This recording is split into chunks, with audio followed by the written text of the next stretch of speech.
Milk, we're told it's the cornerstone of a healthy diet, essential for building strong bones and a vibrant body. But what if I told you that this everyday staple isn't always the wholesome choice we believe it to be? What if the very drink we've trusted for generations has a hidden side? From surprising digestion issues affecting billions to concealed hormones, this common drink might just be the biggest health myth you've been sold. For decades, milk has been marketed as nature's perfect food. We've seen it in countless commercials, on posters in school cafeterias, and heard it praised by health authorities. But behind the glossy advertisements and the comforting health claims, science tells a much more complicated and nuanced story. Tonight, we're pouring out the truth. We'll explore the pervasive myths, weigh the real benefits, and uncover the hidden risks of drinking milk. Welcome to Science versus Superstition, where we separate fact from fiction and discover the real truth about milk. Let's start with the biggest claim of all, the one we've all heard since childhood. Drink milk so your bones won't break. It's a simple, powerful message.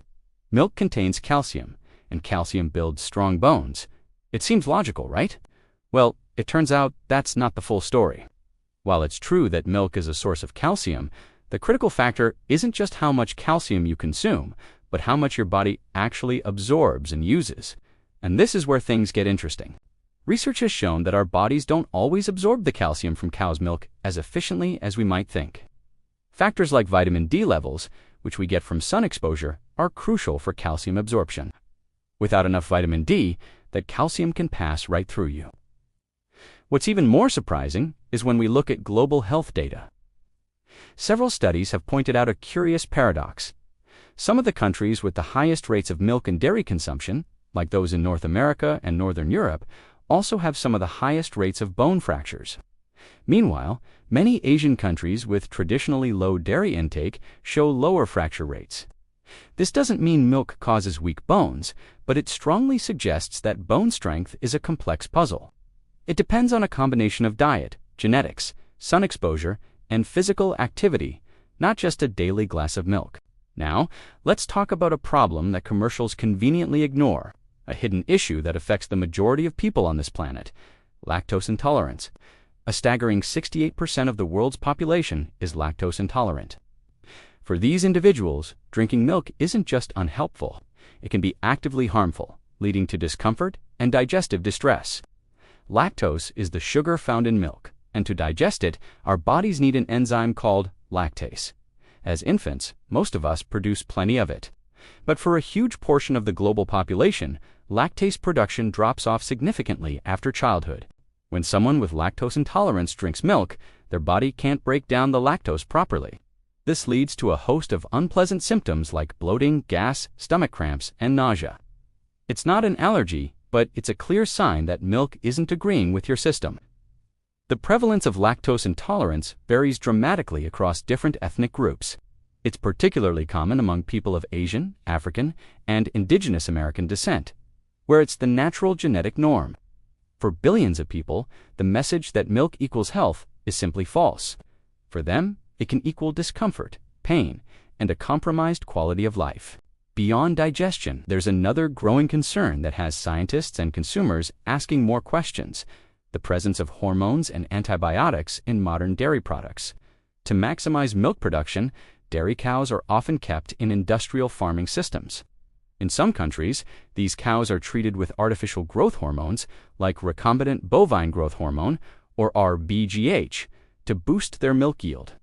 While regulatory bodies in places like the United States have deemed it safe, its use is banned in other regions, including Canada and the European Union, due to concerns about animal welfare and potential human health effects.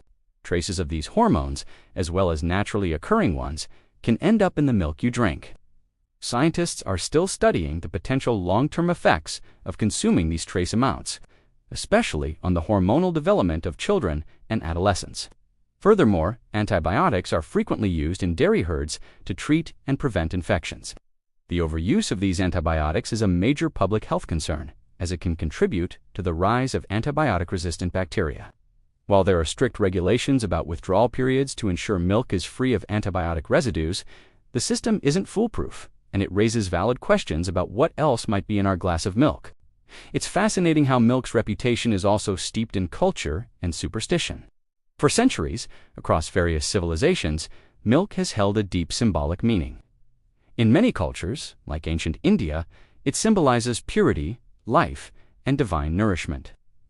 It's used in religious rituals and considered a sacred food.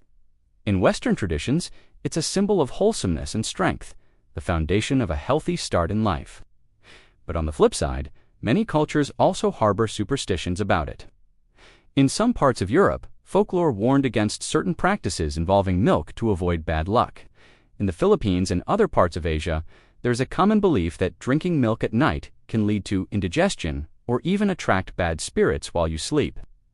Interestingly, this is one of those times where superstition and science unexpectedly agree. For someone who is even mildly lactose intolerant, drinking a large glass of milk before bed could indeed lead to bloating and discomfort, disrupting their sleep. With all these concerns, it's easy to feel like you should avoid milk entirely. But the good news is that the world of milk is no longer just black and white, or rather, just dairy. Today, grocery store shelves are filled with a wide array of alternatives.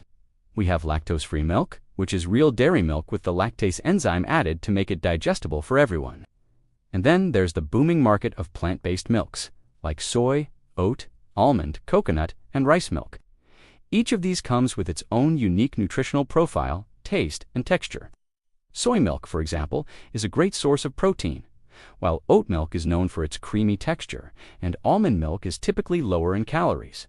However, it's important to read the labels.